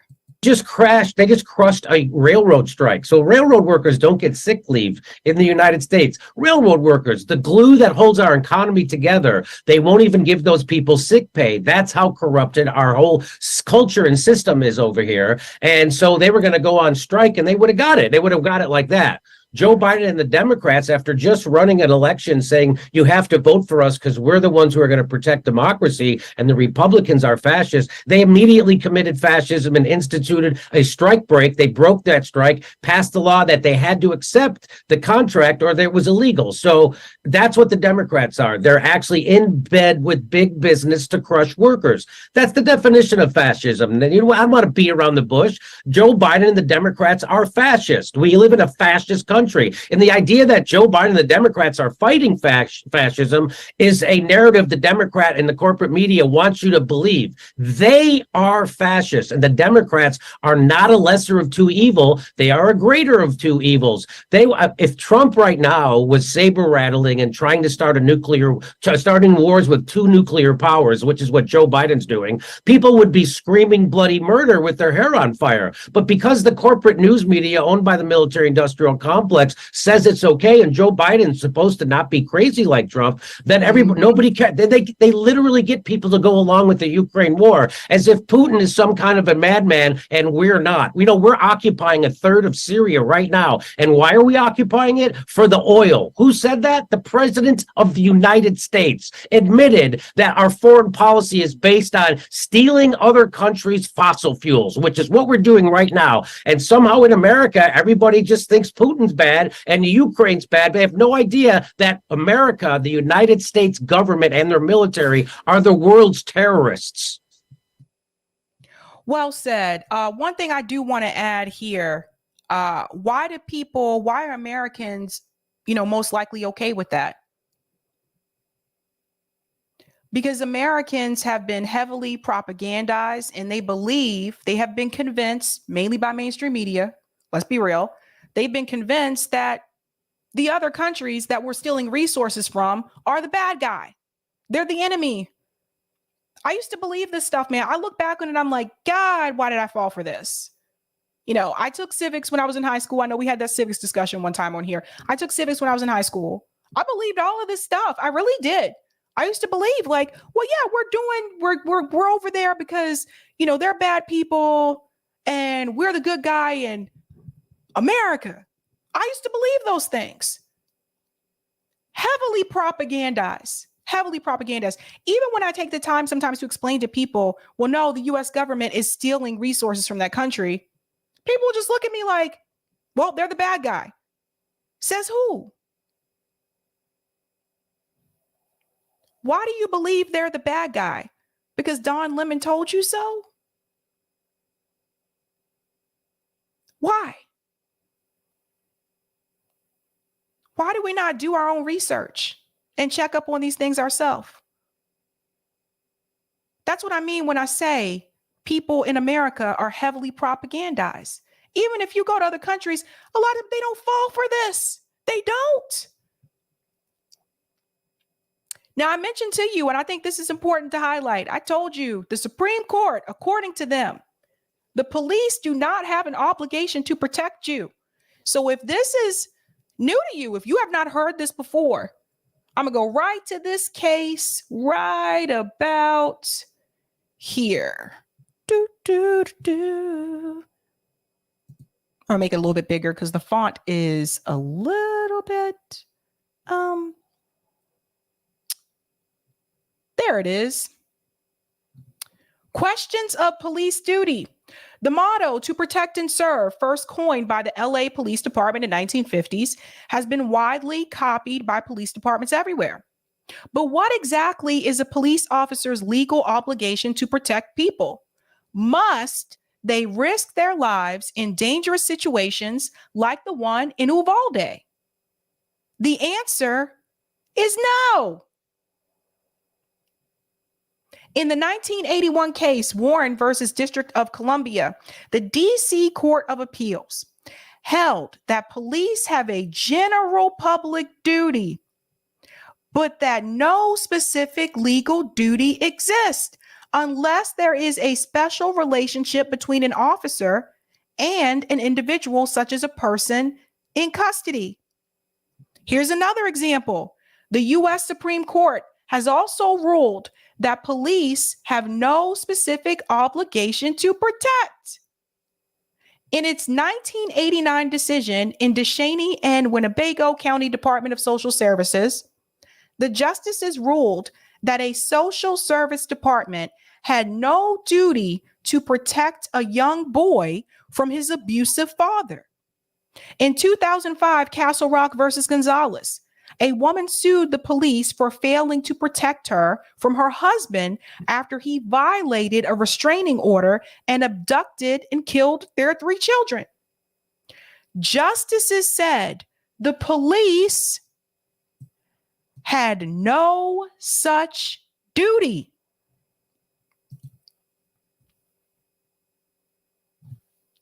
Share this with as many people as possible. So if the police don't have a duty to protect you, why are we giving them more money? Eric, can you put the link to this article in the chat just in case people want to share this with other people?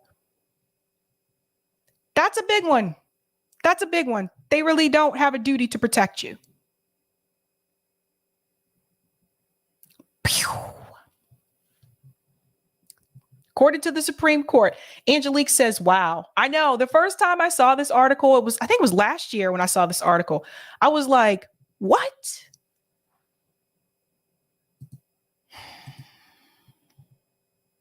Go to some of the comments. JB says the police are purposefully useful for us, purposefully useful for the oppressor class. Saul says the police are there to keep the wealthy and property safe, not you. That's right. They protect capital. Loom says starts with learning the Pledge of Allegiance at 5 years old. I wonder if other countries' children are required to learn the country's pledge. That's a good question. That's a good question. Lee Ford, WTF good are they? I don't know. I don't know. I'm telling you, share that article with as many people as possible. People need to know that according to the Supreme Court, the police do not have a duty to protect you. Sorry. I don't make up the rules. Now, what can you do about that? So Nick, who is a comrade of mine over at RBN, he's actually one of the co-founders for 10 Demands for Justice. This is the road to abolition. I'm not going to read all of it tonight. I'm looking at the time. I know we're a little pressed for time, so I'm not going to go through everything. But 10 Demands for Justice envisions a new society in which prisons and police are no longer necessary and communities are equipped to provide for their own health and safety. What are the demands? To set the stage for full abolition. Number 1 is to defund the police and reallocate resources to impacted communities. We all know about the defund. 2, demilitarize the police. That would mean we would not see them building a cop city right now in Atlanta, because that's actually what that is. More ways to militarize the police. 3, eliminate discriminatory policing, prosecution, and sentencing. 4, institute complete law enforcement transparency and accountability. That also means ending qualified immunity. 5, independently investigate all police crimes and abuses of power. 6, install community representation, oversight, and safety measures. 7, end strategic counter-protest violence. 8, apologize and provide reparations. And if you click on each one, it'll tell you more detail.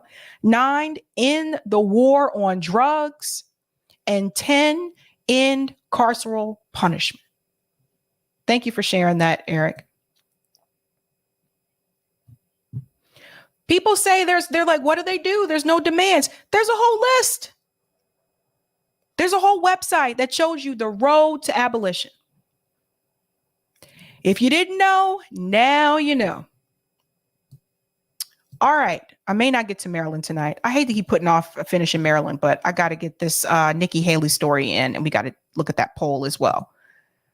Okie doke.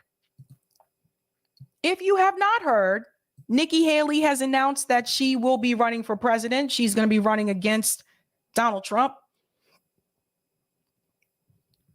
I don't know how you feel about this, but there is a poll. Do you think Nikki Haley would beat Donald Trump? Now, of course, she would be facing him in the GOP primary.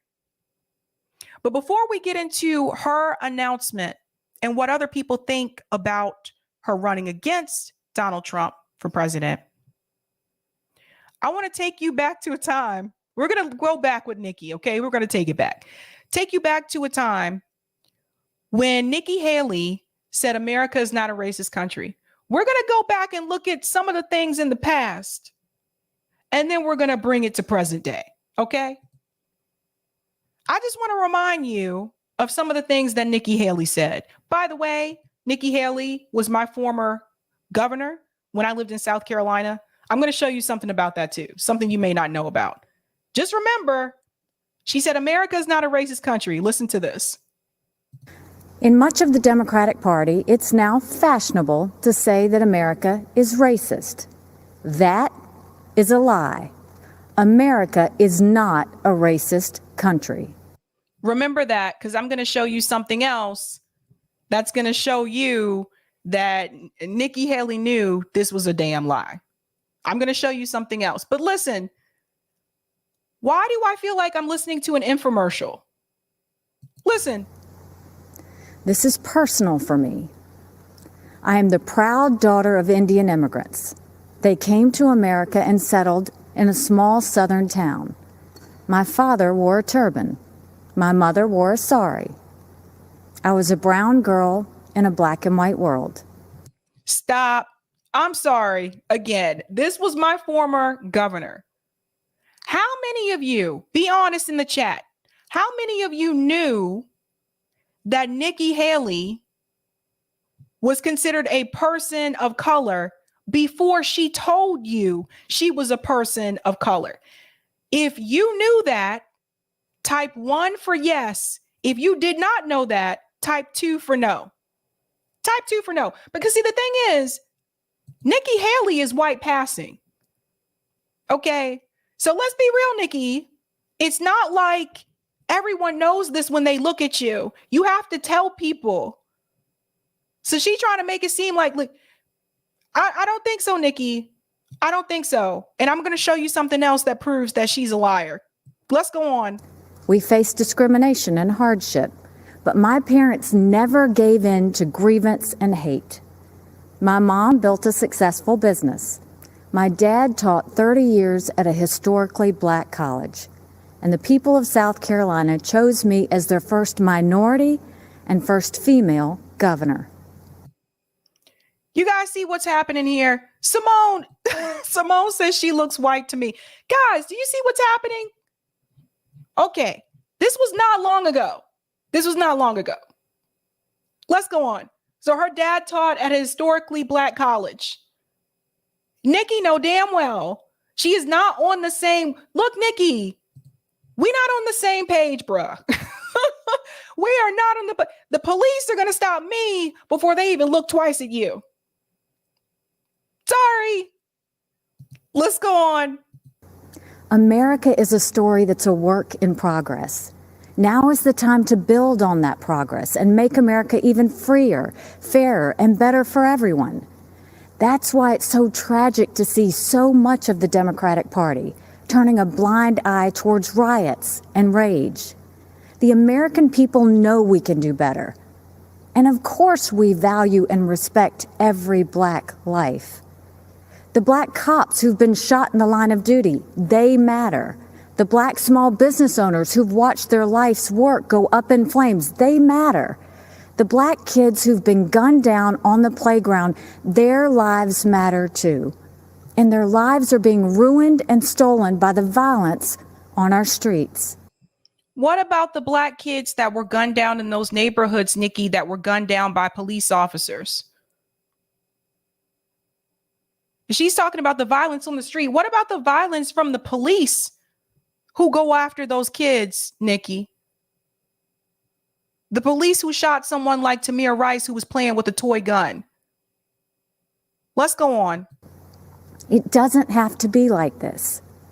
It wasn't like this in South Carolina 5 years ago. That's a lie. Let me go in. Again, I told you I went to the University of South Carolina. And I lived in Columbia, South Carolina, even after I graduated. That's where I lived for a couple years before I moved to Boston. So let me make something very clear. She says, we never had this in South Carolina. That is a lie. When I was in college, the Nazis marched outside of the State House in South Carolina. You had a State House in South Carolina that continued to fly the Confederate flag. Numerous times you were asked to take the flag down. And there were racist Klansmen and racist neo-Nazis who stood outside that State House to protect that flag. So don't try to pretend like, Nikki, that had never, nothing like this had ever happened in South Carolina. There are a lot of hate crimes that have happened there. And it happened in broad daylight. This kills me. I can't. I really can't. I feel like she's talking like, maybe not necessarily infomercial, but I feel like I'm listening to like some self-help person or something that's like, in our state, something really bad happened. That's what she sounds like. Like, this is not believable to me. But she running for president. Our state came face to face with evil. A white supremacist walked into Mother Emanuel Church during Bible study. 12 African Americans pulled up a chair and prayed with him for an hour. And hundreds of white supremacists beat up Black people right outside of the South Carolina State House, which you worked in at that time, Nikki. That's why she kills me this. You guys don't believe me? Look on YouTube. You can pull up the videos. She's killing me here. She's acting like she had never seen this type of... Go back and watch the riots, the protests that happened when the neo-Nazis came in and when the Klansmen came in right outside of the South Carolina State House. And who was the governor at that time? Miss Nikki Haley. So, no, I don't think so. Then he began to shoot. After that horrific tragedy, we didn't turn against each other. We came together, Black and white, Democrat and Republican. Together, we made the hard choices needed to heal. And who came together, Nikki? You mean the people who are already politically involved? Those are the people that you're talking about? Because the people in the working class and poor communities, they were not trying to come together with you. They were not trying to come together. Removed a divisive symbol peacefully and respectfully. What happened then should give us hope now. America isn't perfect, but the principles we hold dear are perfect. If there's one thing I've learned, it's that even on our worst day, we are blessed to live in America. It's time to keep that blessing alive for the next generation. This president and this party are committed to that noble task. Hey, NBC. That's right, Barbara. See, Barbara knows what I'm talking about. I don't know if you live in South Carolina, Barbara, but you're exactly right. She let it happen. She was my governor, you guys. Like, what? Now, see, she seems to forget. She doesn't think America's a racist country. She's doubled down on that statement before. But I want to remind you of something or show you something that some of you may not be aware of. Nikki Haley wants to pretend like she didn't really have to deal with racism. She had to deal with racism when she was running for governor of South Carolina. See, Nikki may have forgotten, but I did not remember this. Or I did not forget this. Excuse me. Not that I did not remember. I didn't forget this. How could I? South Carolina lawmaker refers to Obama and Nikki Haley as raghead. Oh, I remember this. Let's go in. It has been quite a campaign for South Carolina Republican gubernatorial candidate Nikki Haley. Haley, who has the backing of Sarah Palin, has faced 2 allegations of extramarital affairs in recent weeks, both of which she has vehemently denied. Now she is in the middle of a controversy involving one of her rivals, State Senator Jake Knotts, who called her, along with President Obama, a raghead. This is the statement. I'll never forget this. We already got one raghead in the White House. We don't need another in the governor's mansion.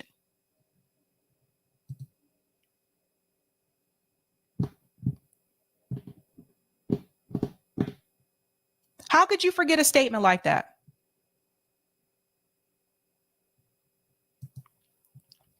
Haley's parents are Indian immigrants, and she was raised as a Sikh before converting to become Methodist. Citing those who saw Knott's comments, the state reports that he talked at length about Haley's parents' religion and her family on the show. But it's not a racist country, Nikki.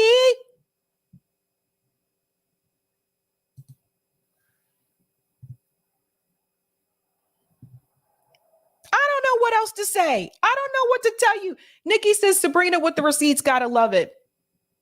You can't get by me on this kind of stuff. You really can't. If you tell me you run and I'm looking and you say something that is not a racist country. I remember her saying those things. And I thought to myself, didn't something happen when she was running for governor? All of a sudden, it all came back. I was like Celine Dion. It is all coming back to me now. And it did. So that's something to remember.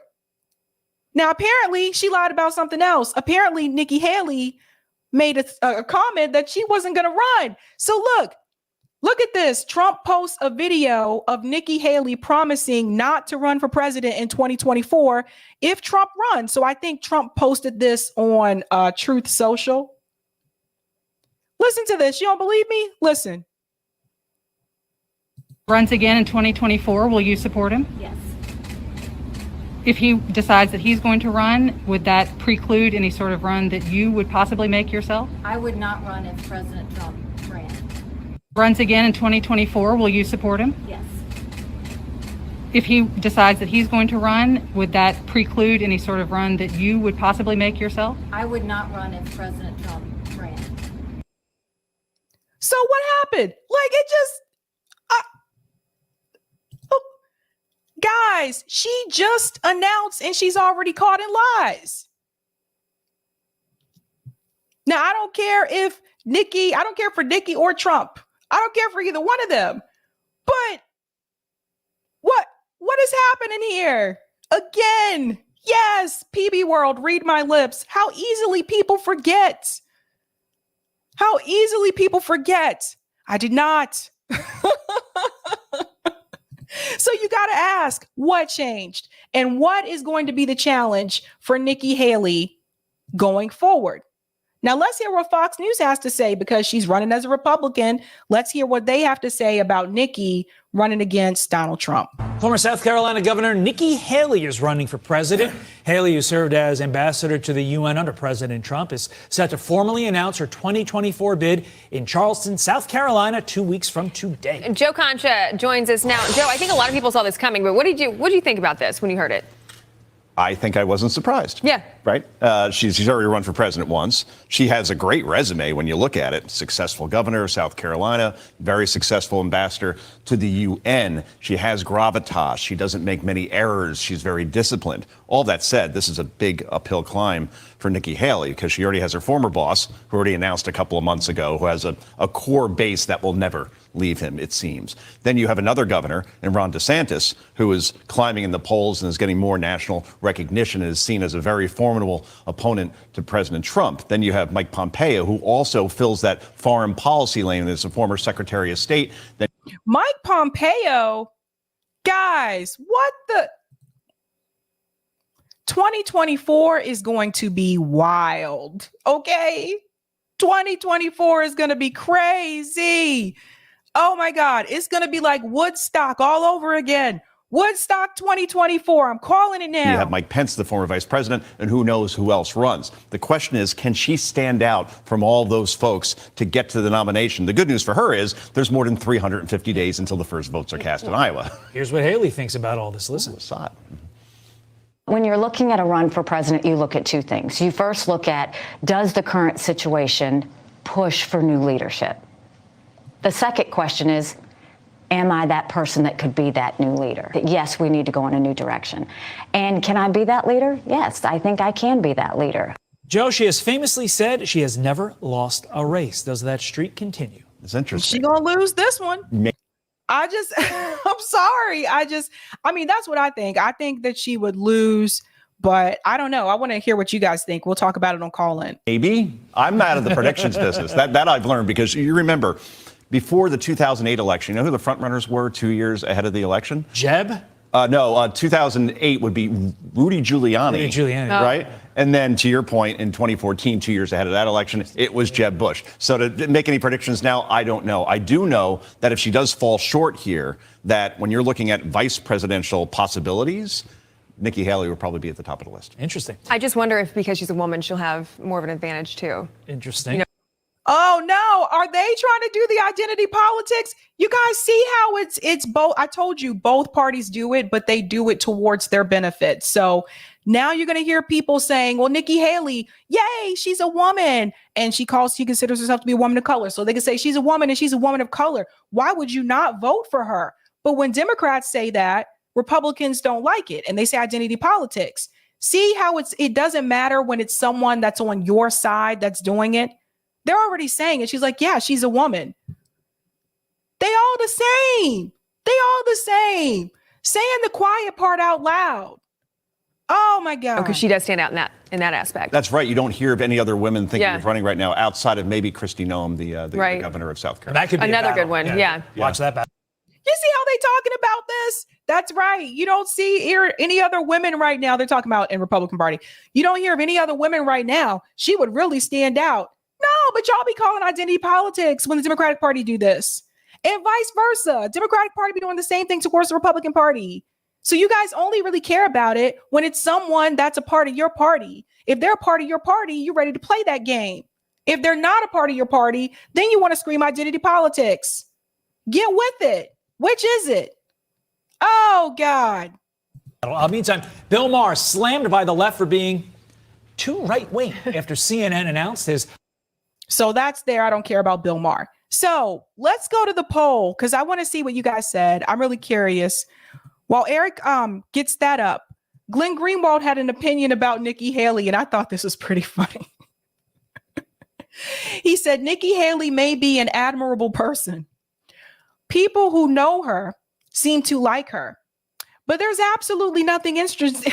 I'm sorry, this is funny because I like the way he starts off. It starts off, in a, I guess, a respectful, friendly manner, right? He's saying good things about her. But then he goes to people who know her seem to like her, but there's absolutely nothing interesting about her politics or her ideology. It's all the same shit that plagued the GOP forever. Neocon foreign policy, pro-corporate Reaganomics. She's Jeb Bush. Oh my God. She's Jeb Bush.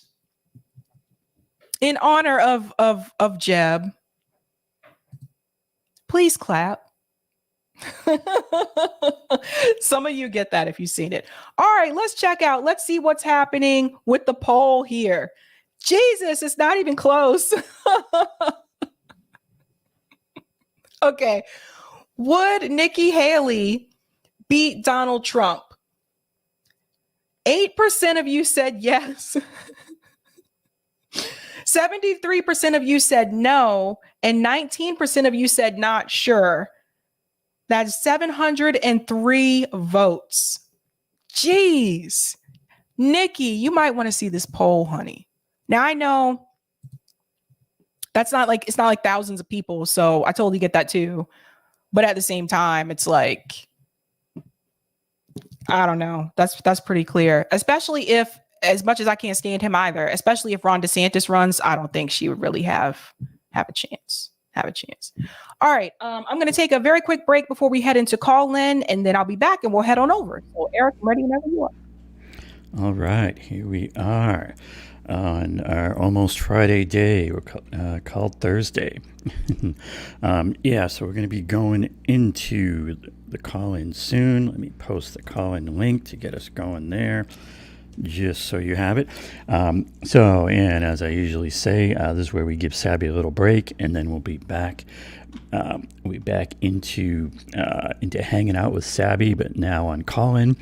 You can hit that link and put the call-in, watch it on your browser, or you can install call-in app on your cell phone. And either way, we'd love to have you participate, and we'll hear what you think. Now, let's see here. We got some comments that have been kind of queuing up along the way. Let me read out some of those. Thanks for this super chat from Marquis. Checked the sponsors for Rage Against the War Machine, and so glad Code Pink isn't there anymore. They co-opted, killed the Occupy Wall Street movement along with Act Blue for the establishment. Thanks for that super chat, Marquis. And Betsy said, my dog has a better chance at becoming president than Nikki does. And looking at that dog pic, I think Doggy's got a chance. And from Saul, she's an AI of the girl from Wonder Years. Yeah, I was seeing that comment come through in the chat. She sounds like an AI. Maybe she's maybe they'll use Chat GPT with her now or something. From Bad Cookies, I can't wait to vote for her. She reminds me of a young Nancy Reagan. Yes.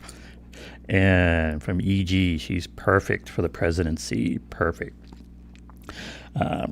And from Crab Ride Greg, I watched Sabby for her hidden comedic talent. Yes. From Austin, one question for every candidate. How well did you know Jeffrey Epstein? And that's an interesting question. They all seem to. They all seem kind of connected into that, and you gotta wonder. And then JB came in with the low energy Jeb Nikki, which gave me a chuckle. All right, let's see. Let me bring up.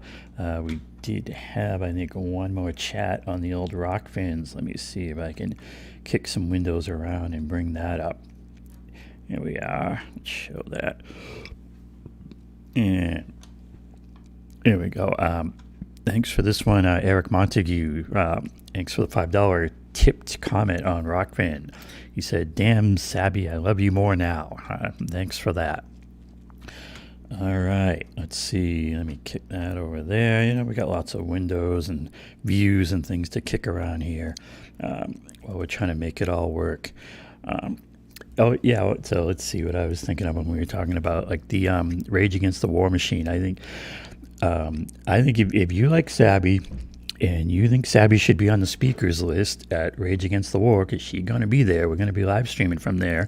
I would recommend that each and every one of you go on to the Rage Against the War Machine website, which I'll actually put in here. I'll put in the old chat here because I got that handy. But what if we all go on to the Rage Against the War Machine website and send them a little comment saying, why isn't Sabrinasalvati on your speakers list? Just saying, it's something we could be doing. And speaking of war, right? One way I tend to think of it and like to put it out there is that, there's that whole thing, war is a racket. There's the whole thing of like war is profitable. And I think the other thing to keep in mind is war tensions are profitable as well. And I think that's a lot of what they're up to with a lot of these things that happen. Like you wonder, why is everybody getting excited about China? And yeah, Smedley Butler, the world's a racket, right, Chris, is it doesn't have to be the full up war either. I mean, if it's the tensions, then that also churns the contracts for the defense contractors, our weapons, our arms dealers that seem to run our government. So I just think it's good to be mindful of that too. It doesn't have to be a full up war. Even the tensions are enough to really fuel a lot of profits. We also somebody mentioned in the chat on the way through that it was saying kind of like the algorithm worked for once, and turned them on to Sabby Sab's show. And I mean, the algorithms are definitely, not tuned in our favor. They've definitely been tweaked and changed around to favor what they call, the legacy media and all that stuff. But they still can work, at least to some extent, to our favor. Hitting the like button helps and whatnot. And they still do a thing where they try to direct people to more content that they think they'll like. And so we do get new people in here through the algorithm still, even though it's not everything that it should be. So Sabby's going to be back shortly, and we're going to jump into the call-in. That's what's going on here while we give Sabrina a little break.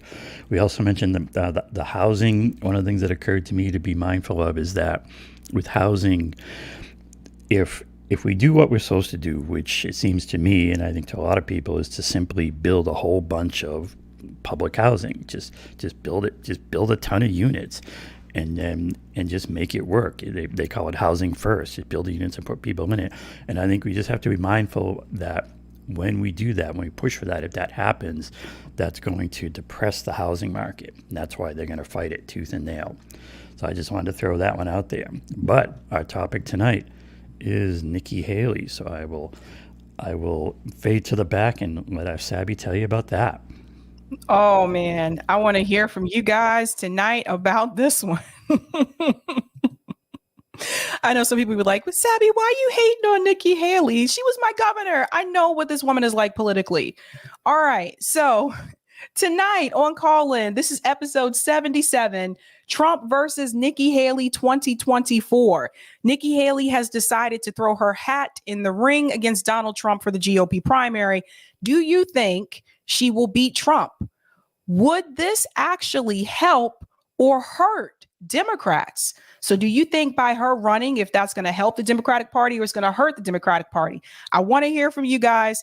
Also on Call In, sometimes people will call in and talk about other topics we discussed tonight as well. So let's head on over there. The link is pinned to the top of the live chat.